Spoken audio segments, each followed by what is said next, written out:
My dad's new girlfriend makes him forget and neglect me, so I told her what a disgusting piece of trash she was, and he kicked me out. When I, 17F, was 11 years old, my mom passed away in a terrible car accident. Before then, she and my dad, 44M, would spend a lot of time with my sister, 13F, and me, and we used to go hiking every other weekend. My dad became a shell of his former self after the accident, and it was the hardest year of my life.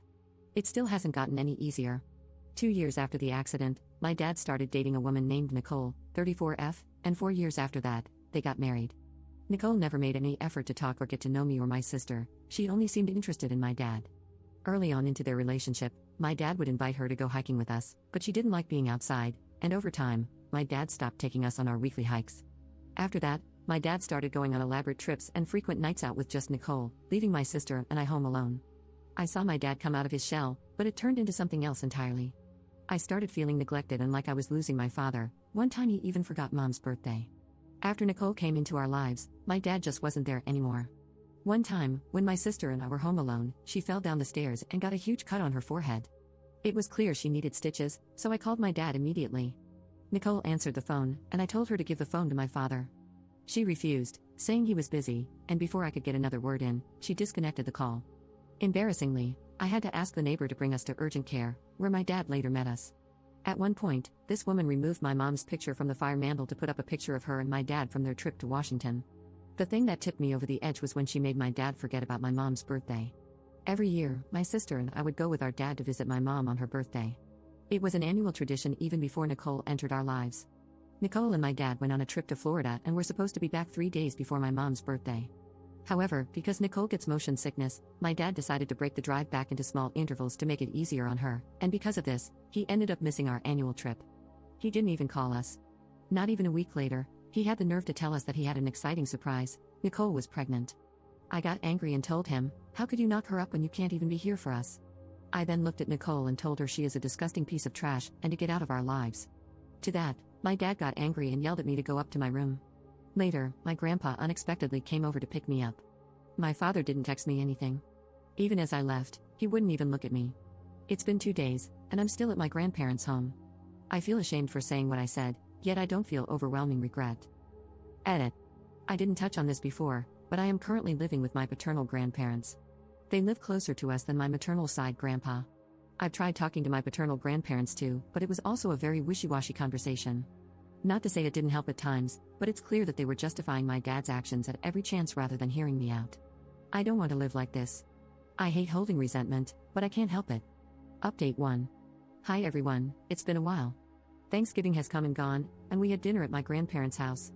When my dad and Nicole arrived, I asked if I could speak with both of them. My dad said he didn't want to talk and went into the living room. Nicole still remained by the front door, so I apologized for insulting her. She replied that she needed to leave and went to the living room. Overall, she still seemed rightfully angry with me. Dinner was awkward because my grandma would try to get my dad and me to talk, but he wouldn't really bother. After dinner, I pulled him aside and apologized again, but he ignored me and went straight to Nicole. I still wasn't sure if I was heading back with him or not, so I packed everything just in case. When he was getting ready to leave, I asked him if I could come back home, and he said Nicole wasn't comfortable having me home, even though it had been a few days since the incident. I spent the entire night crying on the phone with my sister. I called my maternal grandpa when everyone was still sleeping, and it ended up being a 2-hour call. I basically mentioned to him everything I've said here and how I want to live with him if possible. He said that as much as he wants to get me out of here, he can't do much without my father's approval. I hinted at a legal approach, but he said he wouldn't be able to see us if it got that far. After having the call with my maternal grandpa, he reached out to my paternal grandparents a couple of days later to discuss my situation. I overheard the conversation between them, and my maternal grandpa expressed concern about me, especially my mental state, and asked my paternal grandparents if they were willing to talk to my dad about putting me in therapy. My grandparents said they'd be willing to take me to their church's mental support group or talk with their faith leader who specializes in grief counseling. My grandpa pushed back on the idea and mentioned the need for more professional help, but they were not receptive to the idea. All three of them also had a heated conversation about my living arrangement. My grandpa said it was ridiculous for a grown man to throw out his daughter, and it was shameful that my paternal grandparents were not adamant about helping me get back home. That's all I heard regarding the conversation. Now, my grandma started taking me to weekly private sessions with a faith leader. I'm not entirely happy with the arrangement, but it has helped me start to process my grief in a healthier way. Also, I am still living with my grandparents. I apologized over and over through text to my dad and through my grandparents, but he has not responded. My maternal grandpa has called my dad many times, but my dad blocked him. I am contemplating telling my school counselor next semester all the details regarding my dad, not omitting anything to protect him.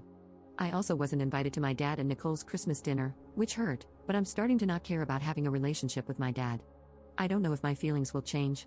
In a twisted way, it was good he didn't let me go back home with him. The space has helped me focus on myself. Update 2. Everything is a mess right now, so I'll try my best to be coherent. In hindsight, this was an idiotic mistake on my end, but after scheduling a meeting with my counselor, I mentioned it while calling my sister. On the call, I never explicitly mentioned my intention to report him, but she started freaking out and told me it wasn't a good idea. She ended up crying on the call, saying that I would be hurting our father if I reported him. I told her that I wouldn't go to the meeting to help her calm down. Regardless, I still planned on going to the counselor meeting. I scheduled the meeting during the second week of January while my dad was out in California.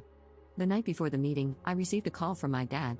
He said that if I ever wanted a place to live again, I shouldn't spread lies about him to the counselor. I assured him that I would never do that, and that was the end of the call. This was the first time I had spoken to him in days, and I never gave any indication of reporting him. I realized my sister must have said something, so I called her to talk. I asked her why she would tell him something like this, and she said that he called her to ask what I was doing. She slipped up and told him that I was planning to meet with the counselor. I still ended up going to the counselor meeting, and I told him everything that was going on. I asked the counselor not to notify my dad about the meeting, and he said he wouldn't. At the very end, the counselor gave me a couple pamphlets for mental health support and said he would follow up with me. He also dodged my questions regarding what would happen from then on. A day later, right after I got home from school, my paternal grandpa called me over and said he wanted to talk. He told me that the school had called my dad to set up a meeting with the counselor. He started to yell and get angry with me, saying that if I pulled his crap, they'll take my sister and the baby away. He also said that I wasn't raised to lie and continued to reprimand me. I never thought my grandpa was capable of being this way, but it scared me how angry he got. I also got grounded, so I'm not allowed to drive or visit friends for a couple of weeks. I don't know exactly what went down in the meeting between the counselor and my dad, but from what I can gather from my grandpa, there was a police officer present in the meeting, and they will be conducting a wellness check. Also, my dad denied everything that I told the counselor and chalked it up to me being spiteful because I lost my mom. I wasn't in a good mental state afterward, and I still am not. Recently, all I can do now to pass the time is call my friend and ask her to stay on the phone with me, otherwise I'm just rotting in my room. As a punishment, my grandma stopped taking me to the faith leader, so that's my current situation.